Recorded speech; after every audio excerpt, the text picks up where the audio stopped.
de las personas que están ingresando. Sí, pues a esta hora nos coge el tiempo saliendo seguro de nuestras otras ocupaciones. Por eso que es muy loable el hecho de que ustedes estén presentes aquí.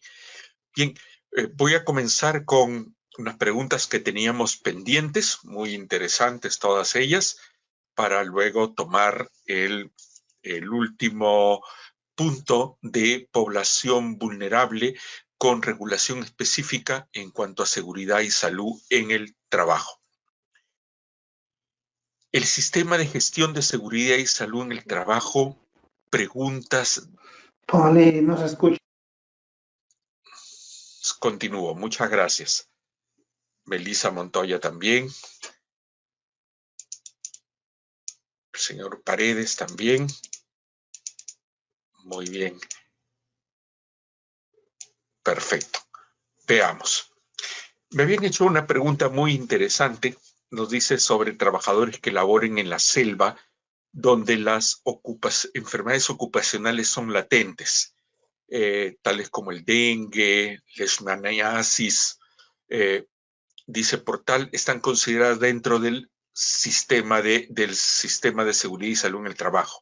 La pregunta concreta es, ¿son negociables con el empleador en caso se enferme? ¿O está dentro de la jurisprudencia como tal? Bueno, más allá de la jurisprudencia, digamos, está dentro de las obligaciones del empleador. Recordemos que el enfoque es que la enfermedad ocupacional, para que sea calificada como tal, no simplemente se trata de cualquier patología en cuanto a enfermedad psíquica, física o emocional, sino que se tiene que tratar de una patología que se ha contraído con ocasión de la prestación del servicio, por cuestiones inherentes a la prestación del servicio, lo cual tiene que ver también con el lugar de desarrollo del servicio. Muy bien, por lo tanto, si es que consideramos la enfermedad ocupacional como aquellas que se contraen con ocasión de la prestación del servicio, lo cual incluye tiempo, espacio, condiciones, herramientas, sustancias en la locación geográfica, es también gravitante para la determinación de que una enfermedad califique como ocupacional en cuanto el factor espacio o lugar. Pero inclusive en el caso negado de que no califiquen como tal, es decir, como enfermedad ocupacional, sino como una enfermedad común, las enfermedades que ocasionan incapacidad para el trabajo generan cobertura asistencial, es decir, tratamiento médico y cobertura económica, subsidios por parte de la seguridad social. Muy bien. Las prestaciones de seguridad social tienen carácter mínimo. No se negocian en el sentido de lo que me preguntan. ¿Son negociables? No. Están cubiertas por la seguridad social si son enfermedades comunes. Y si son enfermedades profesionales que derivan de una actividad de riesgo, ahí la cobertura estaría dada por la cobertura y obligación complementaria y adicional del seguro complementario de trabajo de riesgo. Por lo tanto, en una u otra situación, el trabajador tiene una cobertura asistencial y una cobertura económica en caso de incapacidad. E insisto, las prestaciones de la seguridad social tienen un carácter mínimo. No se negocian, no se negocian. No se negocian hacia abajo, me refiero, ¿no? En todo caso, pueden ser producto de negociaciones, condiciones mayores o mejores que las que por ley da la seguridad social. En ese sentido, me refiero de la negociación. Recordemos que la aplicación, y lo vimos en la primera clase, cuando vimos cómo se aplican las normas laborales, la mayoría de ellas establecen pisos mínimos. Por encima de ellos se puede negociar, por debajo de ellos no. Es decir, el ámbito de autonomía el ámbito de actuación de la autonomía privada o de la autonomía colectiva tiene que respetar los mínimos legales, sea que se trate de una negociación individual o una negociación colectiva, tiene que respetar los mínimos de ley. No pueden irse contra las coberturas mínimas que, como vemos, están ya establecidas. De igual manera, las condiciones de seguridad y salud en el trabajo tienen carácter mínimo. No son negociables, salvo que el convenio individual o colectivo establezca estándares mayores que los que establece la ley. Muy bien. Por ejemplo, esto es muy claro respecto de las negociaciones colectivas en construcción civil, donde se establecen estándares de protección en seguridad y salud en el trabajo mayores a los que establece la ley por convenio colectivo. No podría establecer nunca un convenio colectivo un estándar menor al establecido por la norma estatal. Y esto es así porque estamos hablando del bien jurídico, que también es un término que hemos introducido, que ¿cuál es el bien jurídico protegido por la seguridad y salud del trabajo? La integridad física, psíquica y emocional del trabajador. Y en la medida en que estamos hablando de la persona humana en cuanto bien fundamental y fin fundamental de la sociedad y el Estado, las atribuciones, los derechos que se establecen para la persona humana, en este caso el trabajador, son de primer orden, tienen carácter sustantivo, fundamental. Muchos de ellos se catalogan como derechos humanos fundamentales. En ese sentido, son derechos inalienables, no negociables, ni siquiera por el mismo trabajador. El mismo beneficiario no puede renunciar a las condiciones mínimas que establece la ley. Lo hemos visto que hay una serie de artículos en la Constitución, como aquel que nos dice que el acceso a una relación de trabajo, si bien constituye un derecho para el trabajador, el desarrollo de esa relación de trabajo no puede implicar de ninguna manera el quebrantamiento o la alteración de otros derechos establecidos por la Constitución. Por eso es que las normas de seguridad y salud en el trabajo tienen carácter de orden público, de obligatorio cumplimiento y, por lo tanto, irrenunciables. Una segunda pregunta muy interesante, porque cae en lo operativo, nos dicen: cuando los miembros de un subcomité de seguridad y salud en el trabajo, digamos que esta pregunta es válida tanto para el subcomité como para el comité. Cuando en el seno de un comité se acuerda algo por unanimidad, sin embargo, cuando se tiene que omitir el oficio y adjuntarse el acta de la reunión, el presidente del subcomité o el comité, que sería lo mismo, no quiere firmar el oficio y por tanto no se envía al empleador lo acordado.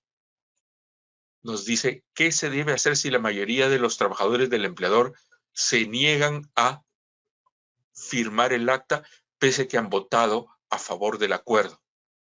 ¿Se puede vacar al presidente o procede quejarlo ante la SUNAFIL?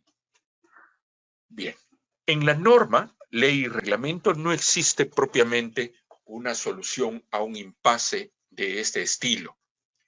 Para esto normalmente se establecen reglas procedimentales, una suerte de reglamento interno del comité o subcomité para establecer los tiempos, formas, mayorías que se adoptan y los acuerdos.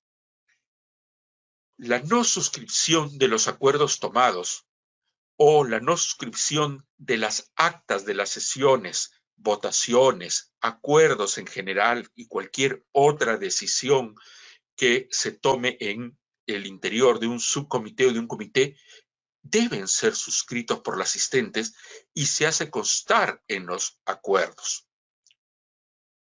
Ahora, quejar al trabajador, quejarlo ante la SUNAFIL, habría que diferenciar si se trata de actos personales o actos por mandato del empleador. Solo en ese caso, y siempre que se pudiera probar, cabría una denuncia ante la SUNAFIL, en la medida en que sea el empleador el que presione, por ejemplo, para entorpecer la actividad del comité o subcomité, para impedir que lleguen a acuerdos. En general, cualquier medida de injerencia en la actividad del comité es totalmente ilegal, si es que es por parte del empleador. Pero si se trata de cuestiones de carácter interno, no procede porque la SUNAFIL no pone sanciones a trabajadores, sino al empleador. En todo caso, lo que podría hacer, imaginemos que si se trata de acciones individuales y que el empleador no está detrás de ellas, lo que podría hacer el comité es quejar ante el empleador para que el empleador recuerde al miembro del comité cuáles son sus obligaciones, si es que se tratara de ello. Pero si se trata de que hay una confabulación, bueno, difícilmente el empleador hará algo ahí. Y ahí cabría sí plantear una denuncia ante la SUNAFIL en la medida en que se pueda probar. Pero si estamos hablando de un empleador de buena fe y que más bien el incumplimiento es personal por parte de los trabajadores, por un falso espíritu de cuerpo, o por un temor infundado a que el empleador se moleste con él, etc., bueno, el empleador puede entrar ahí más bien a que se hagan cumplir los acuerdos. En todo caso, se puede contemplar en el reglamento que debería tener el comité cuáles son las causales de vacancias del cargo y las responsabilidades que puede acarrear el incumplimiento de sus funciones. Otra pregunta nos dice, en el caso de un personal de mantenimiento que entra a UCI, me imagino que se hace referencia a una unidad de cuidado intensivo, a ver equipos tecnológicos, es considerado como alto riesgo, siento que esta persona entra y sale.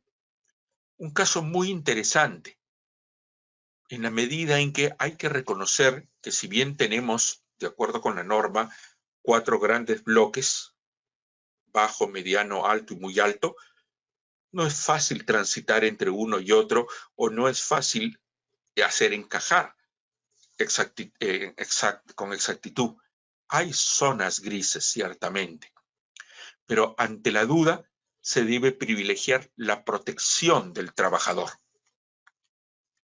Recordemos que en ambos casos estamos hablando de contacto con trabajadores confirmados con el COVID, sino que en algunos casos se está expuesto a lo que se conoce como aerosoles.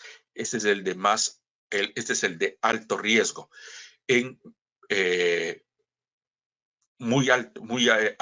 riesgo muy alto, porque riesgo alto es trabajar en unidades laborales donde hay personas confirmadas de COVID, pero que no están expuestos a aerosoles.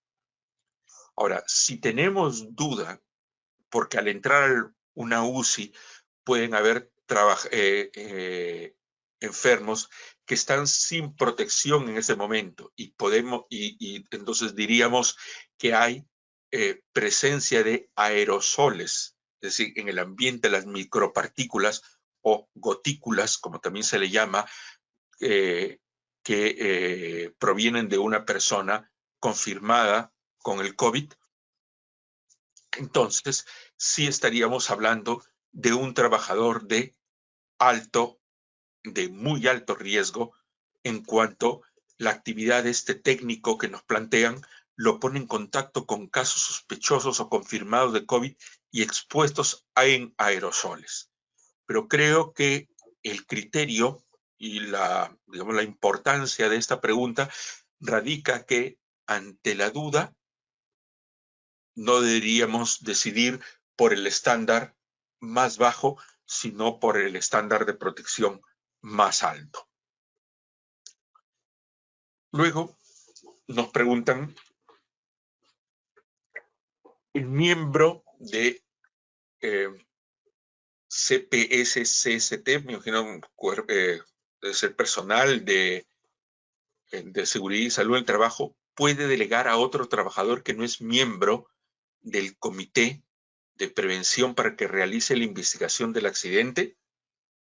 Bueno, ahí veamos. ¿Qué nos dice la norma respecto de la investigación de los accidentes? La Ley de Seguridad y Salud de Trabajo dispone que el empleador, conjuntamente con los representantes de las organizaciones sindicales o trabajadores, por ejemplo, el Comité de Seguridad y Salud del Trabajo, el supervisor, o a falta de ellos, cualquier otro miembro que deleguen, en que los trabajadores deleguen su representación, son los que realizan las investigaciones de los accidentes de trabajo y enfermedades ocupacionales e incidentes peligrosos. En el caso de accidentes de trabajo mortales, la investigación es hecha además del empleador y trabajador o sus representantes, con la presencia de la autoridad administrativa de trabajo. Por lo tanto, siempre va a haber la participación de los trabajadores. Ahora, aquí la norma es genérica, nos dice la representación. Ahora, la representación en materia de seguridad y salud en trabajo caen en el comité o en el supervisor. Pero si por alguna circunstancia no pudiera participar el trabajador o desea abstenerse por una causa objetiva, por ejemplo, por ser parte de la investigación en cuanto puede ser el propio accidentado, alguien que está inmerso en la cadena de hechos que hizo que se origine el accidente, de tal manera que podría tener responsabilidad, debe abstenerse antes de que sea recusado por alguna parte, y ahí válidamente se puede establecer la delegación en otra persona. La norma ya no nos dice cómo se debe hacer la delegación, pero aconsejaría que se haga formalmente la delegación en cualquier otra persona que sea que tenga la condición de trabajador. Muy bien, estas son las preguntas que hasta el momento tengo enviadas. Sé que hay muchas que están, bueno, hay algunas que no han podido ser transmitidas hacia mí, pero bueno, hoy día haremos todo lo necesario para poder terminar lo más rápido posible para atender, estoy seguro, sus muchas preguntas. Nos habíamos quedado en los medios de seguridad y salud en el trabajo referidos a grupos vulnerables, grupos de trabajadores con protección especial. Vimos madres trabajadoras, trabajadores con enfermos o afectados por la tuberculosis, por el VIH-Sida. Ahora veremos un grupo muy especial de trabajadores que son los trabajadores menores de edad. En ciertas áreas de la economía la actuación de estos trabajadores es primordial. Hay mucha presencia de trabajo de menores de edad, sobre todo en el área del micro o pequeño comercio, en la agricultura. Hay áreas que sí están totalmente prohibidas y que normalmente no hay presencia de menores, como por ejemplo la gran industria, la minería. Donde sí hay presencia de menores es en la minería ilegal. Y no hablo del informal, sino la ilegal, la que se hace en contravención de todos los mandatos, no solo laborales, sino medioambientales y de presencia de prácticas de explotación de personas, ¿no? Bueno, el mandato de la OIT, respecto del cual el Perú ha suscrito convenios referidos a el trabajo de los adolescentes, la posición de la OIT es la siguiente, para que nos podamos ubicar en el marco de las exigencias de seguridad y salud en trabajo para los menores de edad. La idea, el estándar ideal, base de la OIT es que los menores de edad no deben laborar. No deben laborar. Muy bien.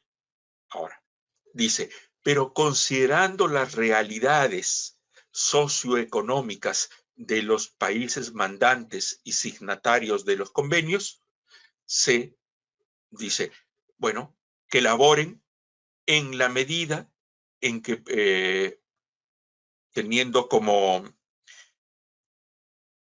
límite, dice, la edad en que se termina, dicen los 15 años o la edad en que se termina la formación básica escolar, es decir, cuando se termina el colegio.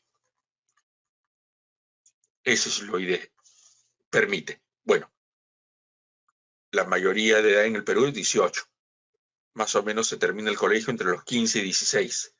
Entonces, entre 15 y 18 años podrían laborar,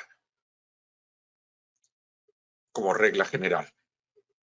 Luego dice, pero también atendiendo a las necesidades y a la realidad socioeconómica del país y con el compromiso de que dentro del más corto plazo posible se eleven los estándares o se eleven los límites de trabajo, se puede elaborar hasta o desde los 12 años de edad.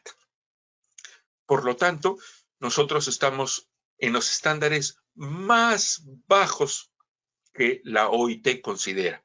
Su estándar es que no debe haber trabajo, sino laborar por lo menos cuando termine el colegio. O si no, desde los 12 años, que ya es el mínimo absoluto inalienable.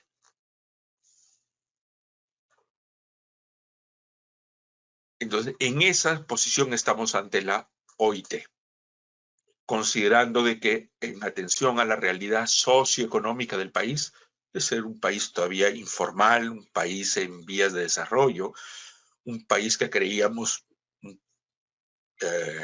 con una fortaleza mayor, pero que, por ejemplo, la pandemia nos ha desnudado, ¿no? Donde se ha hecho muy relevante que el crecimiento no solo se debe dar en términos de las cifras macroeconómicas, sino de el desarrollo social, de la presencia del Estado para garantizar mínimos en los distintos ámbitos de la vida de las personas y del desarrollo de la sociedad. En todo caso, hecha esta reflexión que nos plantea la OIT, tenemos la aplicación de la ley 27.337 y sus modificatorias, que es el Código de los Niños y Adolescentes. En el Perú se habla de trabajo de adolescente en cuanto ser humano desde los 12 años hasta los 18 años de edad. ¿Cabe un trabajo menor de eso? Sobre esta base, no. Solamente en normas específicas, por ejemplo, en el trabajo artístico, donde se puede haber, pero con un trabajo totalmente eventual, en el trabajo artístico, por la ley del artista, en que personas de menor edad a los 12 años pueden aparecer, por ejemplo, en obras de teatro, en obras musicales, en programas de televisión, pueden aparecer en publicidad, que es propiamente un trabajo con la autorización de sus padres, ¿no? Pero estamos hablando en un rango muy, muy particular. Para el resto, no, solamente desde los 12 años. Recordemos que el adolescente que trabaja es protegido en forma especial por el Estado, el cual, si bien reconoce su derecho a trabajar, pero lo hace con restricciones que impone el Código de los Niños y Adolescentes, siempre y cuando se le permite trabajar, siempre y cuando no exista explotación económica y si la actividad laboral no implica riesgo o peligro o afecte su proceso educativo o sea nocivo para la salud, para su desarrollo físico, mental, espiritual, moral o social. Entonces, si ya partimos de que el trabajo es excepcional para el adolescente, lo es más todavía dentro de esa excepcionalidad en cuanto tenemos que ver que el posible trabajo en cuanto a ámbito, área, condiciones, no impliquen estos riesgos en cuanto a su salud, desarrollo físico, mental, espiritual, moral o social y el proceso educativo. Recordemos que el adolescente es una persona que está esencialmente en formación en todo sentido. No solo se está formando en el colegio, se está formando en cuanto a la adquisición de valores, de una conciencia y valores morales propios y está terminándose de formar también en cuanto a su esencia física. Por eso es que el adolescente tiene una protección muy especial en cuanto a seguridad y salud en el trabajo, lo cual se proyecta primero con la edad mínima para trabajar, ¿no? Como vemos aquí en este cuadro, donde vemos que las actividades con mayor riesgo requieren una edad mucho mayor, ¿no? Y se permite una edad menor en la medida en que el riesgo sea menor. Por ejemplo, para pesca industrial perdónenme, actividad de porteadores debería estar en el segundo en 16 años. Aquí he tenido un fallo en la diagramación. Pesca industrial, 17 años. Labores industriales, comerciales, mineras y porteadores, como mínimo, 16 años. Agrícolas no industriales, 15 años. El resto de labores, hasta 15 años. Y de 12 años, solamente en la medida en que no se perjudique su salud, desarrollo, o no interfieran o limitan su asistencia a la educación. Muy bien, tiene carácter excepcional. La otra limitación es en cuanto a la jornada. La jornada, que es menor a la del trabajador común, que es 8 horas diarias o 48 semanales. Para el trabajador que está entre 15 y 17 años, su jornada máxima legal será de 6 horas diarias o 36 semanales. Y en el caso que esté entre 12 y 14 años, cuando la labor esté entre máximo 4 horas diarias o 24 semanales. Y en el trabajador del servicio doméstico o trabajadores del hogar, también tienen derecho a la jornada máxima y se plantea, además de tener la protección de la jornada máxima, deben tener un descanso por lo menos de 12 horas continuas. Esto pónganlo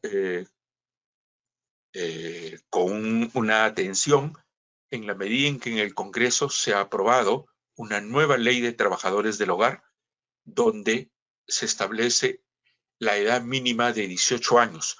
Por lo tanto,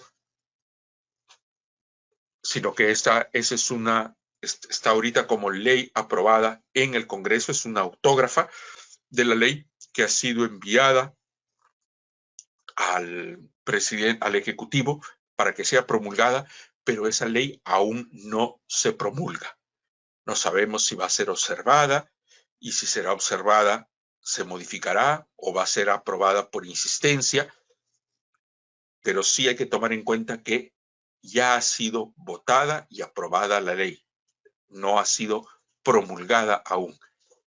Respecto del trabajador, de los servicios de trabajo del hogar, no podrán ser prestados por menores de edad. Y en esa ley no se establece ninguna excepción, ni con el permiso ni de los padres o tutores. O sea, hay prohibición de trabajo del menor de edad en el trabajo del hogar si es que se llega a promulgar la ley.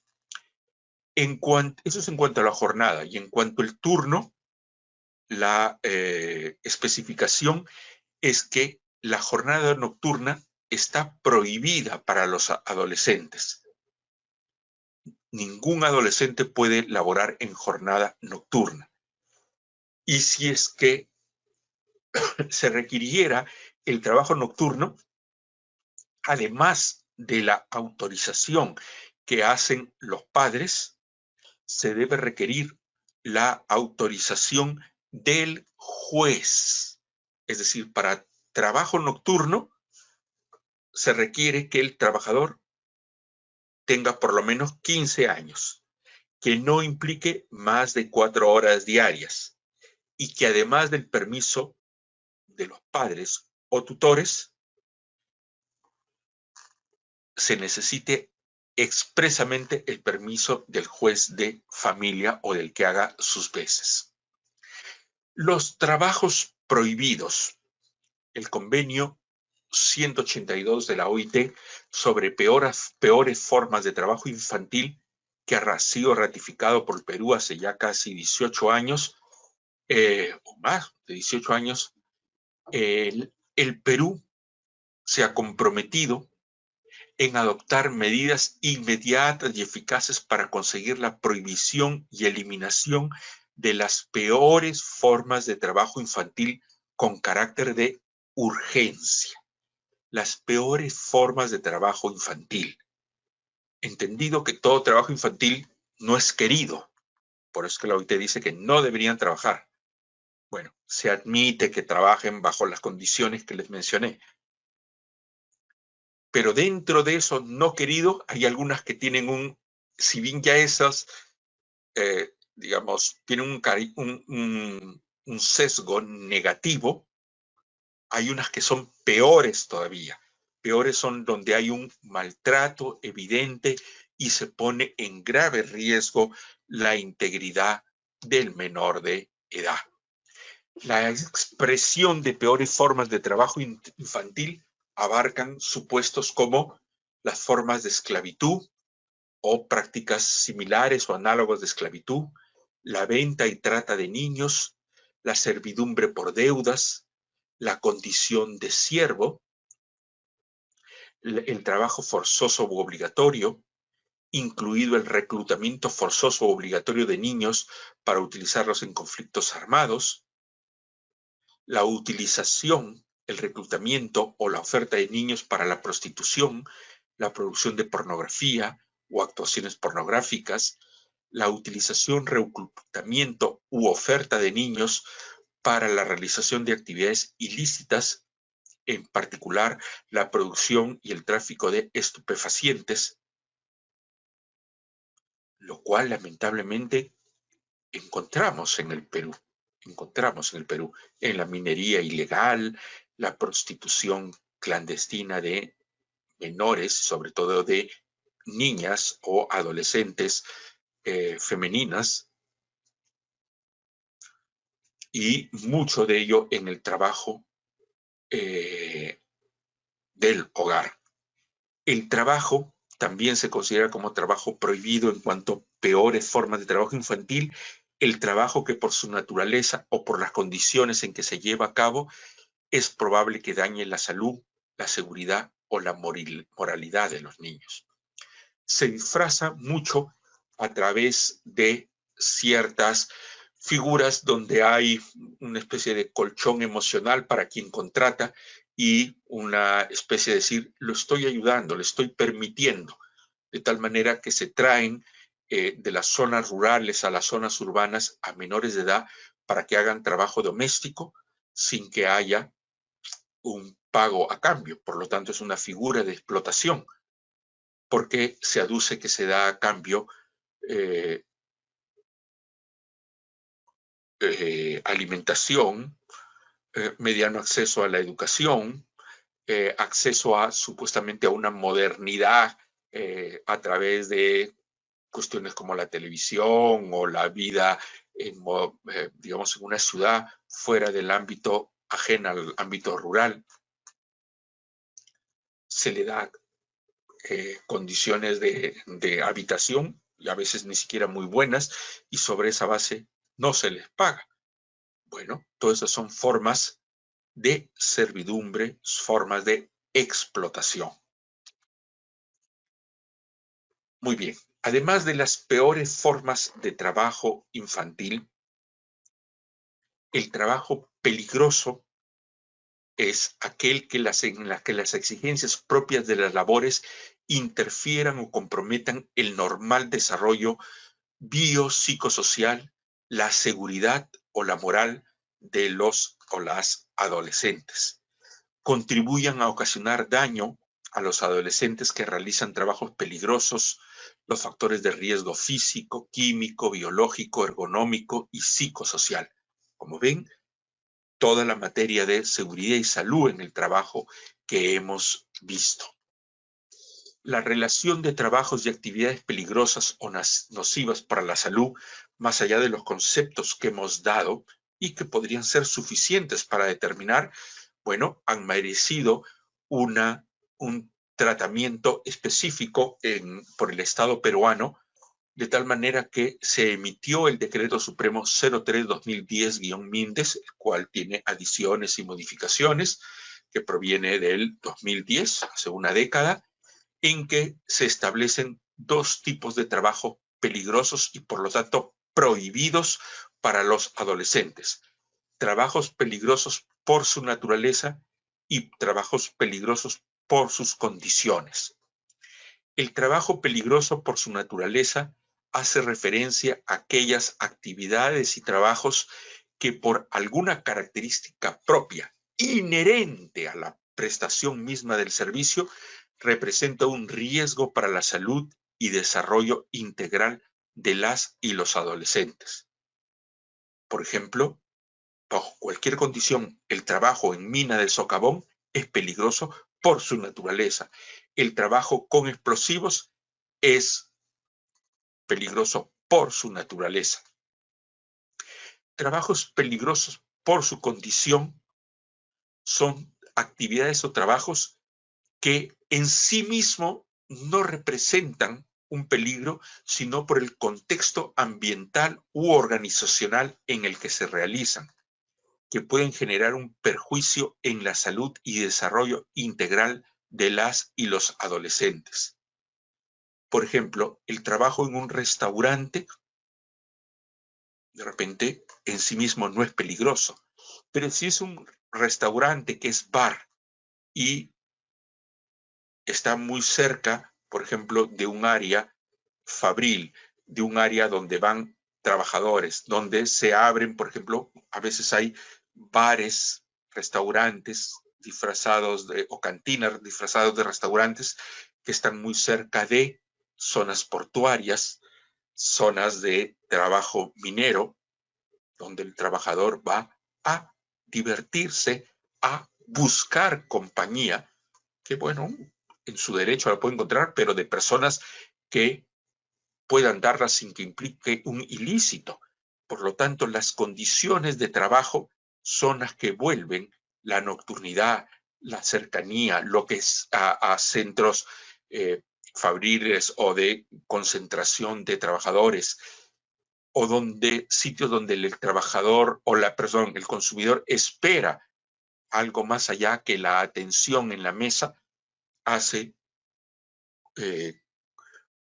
por esas situaciones que un trabajo sea por las condiciones peligrosas. Esa es la gran división.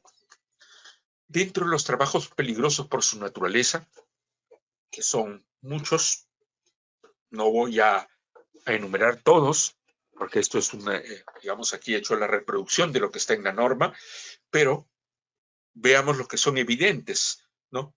Y que ejemplifican la definición que hemos dicho o que hemos dado, que son en que el peligro o el riesgo es inherente a la prestación misma, como extracción y procesamiento de minerales, es decir, actividad minera. Trabajos en los que se utilizan herramientas de tipo manual y mecánico y equipos especializados que requieran capacitación y experiencia, como por ejemplo en la agricultura, imprenta, metalmecánica, construcción civil, industria maderera, industria alimentaria, cocina, manejo de vehículos de transporte, de carga pesada, operación de equipos de demolición. Todos esos son trabajos per se peligrosos. Trabajos de transformación de materias primas en la fabricación artesanal de ladrillos, adobes y fabricación de lajas, donde hay muchísima presencia de trabajadores menores de edad. Trabajadores que impliquen el contacto o la exposición de los menores con productos químicos, sustancias tóxicas, sustancias cáusticas, vapores y gases tóxicos, sustancias corrosivas y elementos inflamables que se manipulan en toda esta relación que viene a continuación, ¿no? Que pueden ver aquí en la diapositiva. Trabajo en alta mar o bajo el agua. Todo lo que es pesca industrial y artesanal, recolección de corales, moluscos, algas, toda esa forma de lo que es el trabajo de mar, el trabajo de la explotación de los recursos marinos, tanto en la superficie como bajo ella, es trabajo peligroso. El traslado y limpieza y comercialización de peces, de todo lo que tiene que ver con la industria pesquera, es también un trabajo prohibido. Trabajos en alturas superiores a 2 metros, que son comunes en la limpieza de vidrios en edificios, reparación de techumbres, armado de andamios, armado de estructuras, es prohibido. En lo que es generación, transmisión y distribución de energía eléctrica. Trabajo exposición a ruidos continuos o intermitentes, pero superiores a 60 decibeles.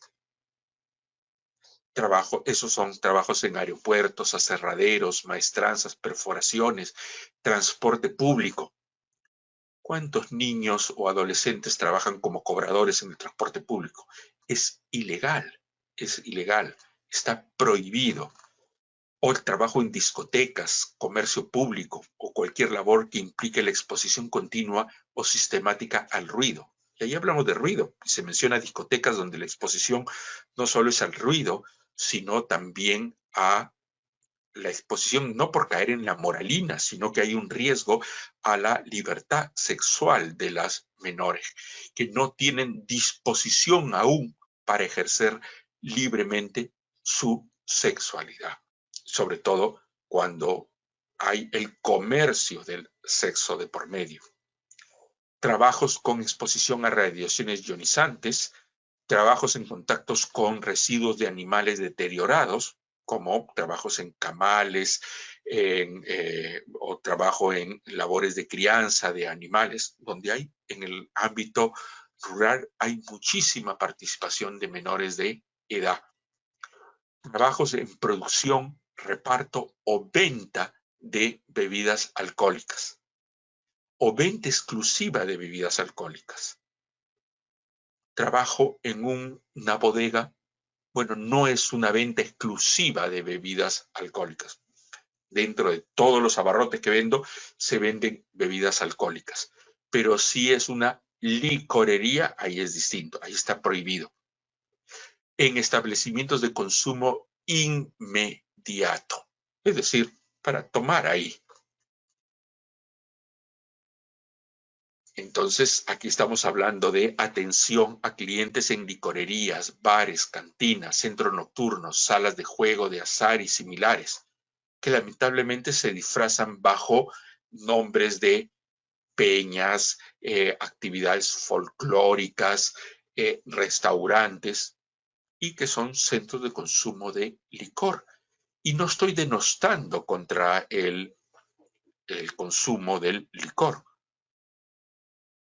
sino que el licor, que es una droga legal en el Perú,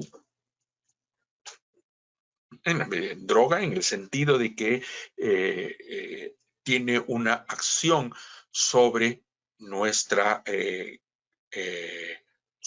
psiquis, rompe barreras de la percepción, de los valores, de la realidad, sino que está permitido, ¿no? Está muy bien permitido y hay toda una cultura y el Estado la regula, la grava, ¿no? Es una de las grandes formas de introducir los impuestos, ¿no? Bueno, está muy bien, pero eso es para personas mayores de edad. En la medida en que quienes, siendo mayores de edad, vamos a ir ahí y vamos a interactuar entre nosotros con este relajamiento de las barreras de percepción, de valores y de la realidad, donde se rompen los diques y solemos comportarnos como no somos normalmente, bueno, ponemos en peligro a menores de edad si van a trabajar ahí. Por eso es que está totalmente prohibido. Lo mismo que el trabajo en cualquier tipo de forma de elaboración de material pornográfico. También en el trabajo de cuidado y vigilancia de ancianos, enfermos, bebés, niñas, niños, parientes, etc. Y recuerden lo que les he mencionado de la autógrafa, que todavía no es ley, falta la promulgación de trabajadores del hogar, donde ya no podrían trabajar los menores. Trabajos en espacios cerrados o estrechos o aislados y sin ventilación, como talleres de confección, kioscos y otros similares. Bueno, el gran llamado emporio Gamarra es la formalización de la informalidad en cuanto a la producción y la venta, ¿no? En espacios pequeñísimos hay talleres para la confección, para la de prendas, ¿no? Lo mismo lo que era el Centro Lima, creo que se llamaba este centro comercial que está al inicio de la vía expresa, que comenzó como centro comercial y después se llenó de talleres de imprenta, en lo que eran pedacitos para vender algo, metían ahí pues máquinas offset, imprentas con tintes, era pues un peligro total. Bueno, ya los han hecho mudarse, ¿no? Trabajos con exposición a temperaturas extremas, también sean frío o caliente, están prohibidos para menores. El trabajo en levantamiento y traslado manual de carga que exceda los límites permitidos. Y esto es muy común. En los mercados es el que hace la estiba terrestre, puede ser un mayor y muchas veces son menores de edad los que cargan directamente al hombro o cargan con carretilla, ¿no? La estiba es un trabajo peligroso para los menores de edad. Lo mismo que el trabajo de recolección y selección de basura, donde hay muchísimo trabajo de menores y personas ancianas. Trabajos en el transporte, manipulación y cuidado de valores. No lo conozco. No conozco que se utilicen menores para transportar valores, pero sí en la recolección de basura, lo que es el reciclaje, que es la forma, el tratamiento industrial de la basura, pero con mecanismos antiguos, no hechos industrialmente, sino a mano directa, ¿no? En condiciones, pues, pésimas, ¿no? Trabajando, recolectando directamente en lo que encuentran en la calle o en grandes botaderos informales e ilegales. Trabajos relacionados con la fabricación de sustancias explosivas o artículos pirotécnicos. La mayoría de pirotécnicos en el Perú son informales y son negocios familiares donde trabajan todos, desde el menor hasta el abuelo. Trabajos peligrosos por sus condiciones. Aquí el peligro en cuanto a la seguridad y salud en el trabajo para el menor no es intrínseco a la misma actividad, porque una actividad podría sí estar permitida para un menor de edad, sino por las condiciones en que se da. Por ejemplo, cuando la extensión de la jornada, cuando es mayor a 6 horas diarias, se considera peligroso. Cuando hay ausencia de medidas sanitarias de higiene y seguridad, o sea, no hay ningún protocolo de seguridad y salud en el trabajo, cualquier actividad será peligrosa por su condición y por lo tanto prohibida. El que se hace en medio de transporte público, interurbano, interprovincial, tales como cobradores, terramosas y similares. El trabajo que por su horario, distancia o exigencias impidan la asistencia al centro educativo o socializarse entre pares o comunicarse con su familia de origen. Los trabajos en los que los adolescentes están expuestos a abusos de orden físico, psicológico, sexual, como son los realizados en centros nocturnos, prostíbulos, salas de juego de azar, salas de lugares de espectáculos para adultos. Esto se ve a diario en los noticieros, ¿no? El trabajo doméstico que se realiza en casa de terceros, familiares o no, que los que se realizan por debajo de la edad mínima de admisión al empleo y donde se pernocte bajo la modalidad de cama adentro, que impidan la supervisión o inspección de trabajo. Bueno, es todo un tema, ¿no? Porque en la norma misma actual no hay la restricción si es que tienen el permiso de los padres, pese que hay esta norma que no se toma en cuenta, ¿no? Este listado. Supervisión o inspección de trabajo, como es el ámbito del hogar y el domicilio, no puede entrar el inspector si es que no tiene la autorización del dueño de casa o la dueña de casa, salvo que se traiga permiso del juez, que es dificilísimo por lo complejo, ¿no?, de lograr para que el inspector entre a un domicilio. Pero con esta ley que se aprobada en el Congreso, pero que falta que sea promulgada, se conserva que si bien el titular del hogar pues, está en su derecho de no permitir la entrada al inspector de trabajo, dice que la negativa de la inspección de trabajo, la negativa que ingrese, hará que se tomen por ciertas las denuncias hechas por el trabajador o trabajadora doméstica. Pero que en todo caso ya no podrá ser, si es que entra en vigor esa norma, ya no podrán haber legalmente en el Perú trabajadores del hogar menores de edad. Digo legalmente, porque es una norma que la pasamos por alto muchísimos. Las normas de trabajadores del hogar están desde décadas y cada vez se van mejorando los estándares en cuanto a norma, pero en la realidad no se mejora el estándar. ¿Por qué? Porque el problema no es tanto ahí de la ley, sino de la percepción social de quienes vienen a trabajar. Por eso es que es interesante la perspectiva de lo que es la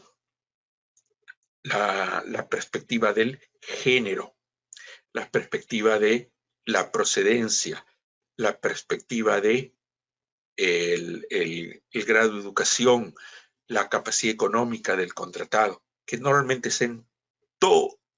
cumple con todas las desventajas. El trabajador del hogar es casi siempre joven, casi siempre mujer, casi siempre del ámbito rural, casi siempre de las áreas fuera de las áreas urbanas de desarrollo, ¿no? Con escasa educación y con mucha necesidad económica.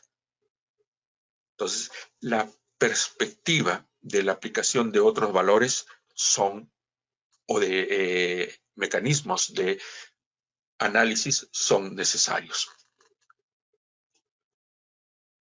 Cualquier ambiente de espectáculos o similares cuando se exponga al adolescente a riesgos para su integridad física, psicológica o moral.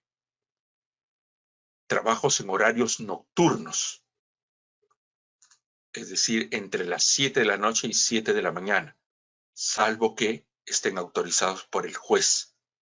Trabajos que se realicen en la vía pública y que exponen a las adolescentes a accidentes de tránsito, violencia, explotación sexual y abuso.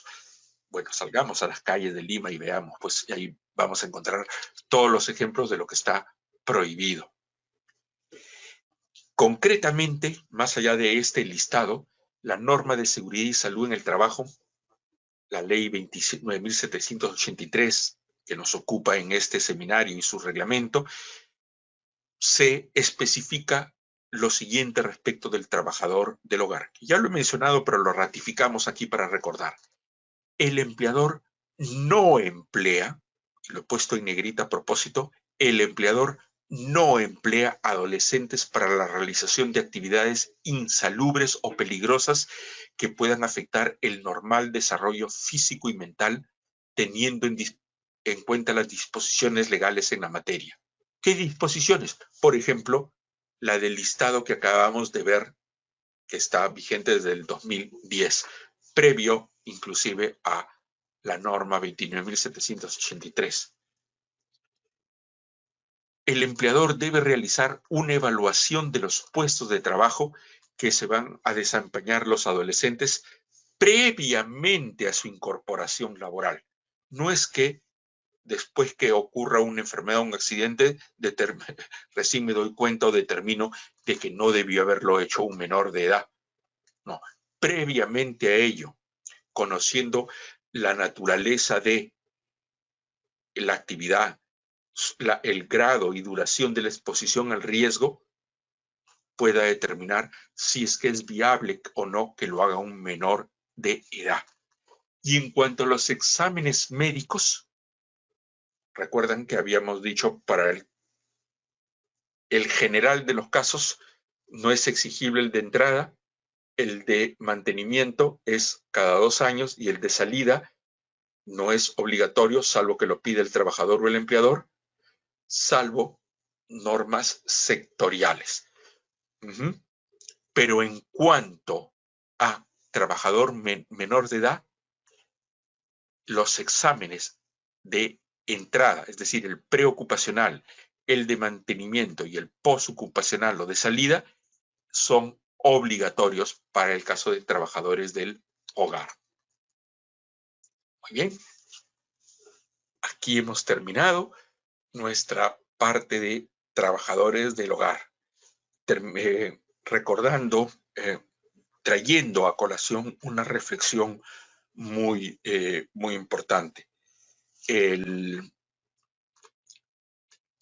La Constitución establece el derecho al trabajo y establece también una protección especial para la madre que trabaja, para el discapacitado que trabaja y para el menor que trabaja. Para el menor que trabaja. Deberíamos ser una sociedad tal que apuntemos a que los adolescentes en el Perú no laboren.